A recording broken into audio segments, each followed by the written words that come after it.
এই জন্য তুমি তো পারতা বাবা, বিনা কারণে কোনো কারণ ছাড়া নিজেরে নিজে নষ্ট করে দিতেছ, নিজেরে নিজে ধ্বংস করে দিচ্ছ। এত নারী কি তোমার দরকার? আসলে যত নারী দেখো, এক পুরুষের চাহিদা পূরণের জন্য এত মহিলা দরকার, তো কিটা করবে এতটি মহিলা দিয়ে? হ্যাঁ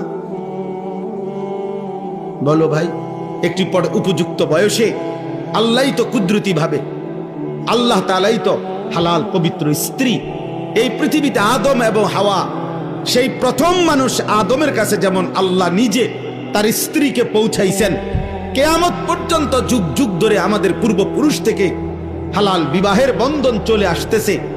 এর বরকতেই তো আমরা আসছি পৃথিবীতে আল্লাহর দয়ায়। তো তাইলে এই ধারা যেহেতু চলতেছে এই পর্যন্ত আদম থেকে, তো আমার সামনে তো চলবে। এটা কথা বোঝেন নাই? তো এইটার জন্য আমি নিজে নিজে কুত্তার মতো হওয়ার কি দরকার? দরকারটা কি আমার? যেটা আসবেই আমার জীবনে, ওইটারে আমার চরিত্রহীন আমি নষ্ট হয়ে যাওয়ার কি ফায়দা?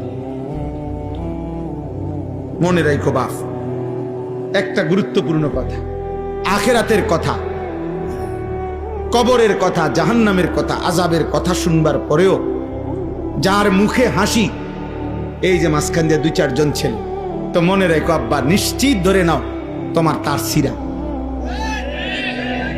তোমার ব্রেনের সমস্যা, তুমি প্রতিবন্ধী, তুমি অবশ্যই খুব দ্রুততম সময়ে ভালো মানসিক ডাক্তার, পাগলের ডাক্তার দেখানো উচিত। এবং তোমার কাছে যদি পরিচিত ডাক্তারের নাম্বার না থাকে, আমার কাছে আছে, ভালো পাগলারি ডাক্তার, ভালো পাগলের ডাক্তার আছে। একেবারে পাবনাও যদি যাইতে চাও, আর সেখানকার পরিচিত অনেক লোক আমার আছে, পাবনা অনেকবার মাহফিলে গেছি, আমার অনেক মহব্বতের লোক আছে। একবারে ডিবির একজন বড় উচ্চ পদস্থ অফিসার আছে আমার মহব্বতের পাবনা বাড়ি।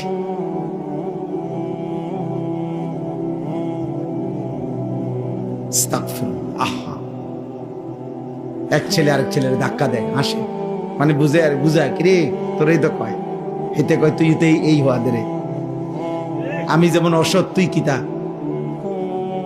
বুঝেন না হিসাব? হ্যাঁ, এটাই বাস, দুজন এটাই বুঝায় আর কি, একজন আরেক কি কয় বুঝছ না, তোরই তো কয়। লজ্জিত হওয়া উচিত বাবা, লজ্জিত হওয়া উচিত। আহা, আমাকে বলছে কেন আমি এমন দুর্ভাগা হলাম, আমি কেন এমন বদনসিব হলাম, আমি কেন এমন দুর্ভাগা হলাম।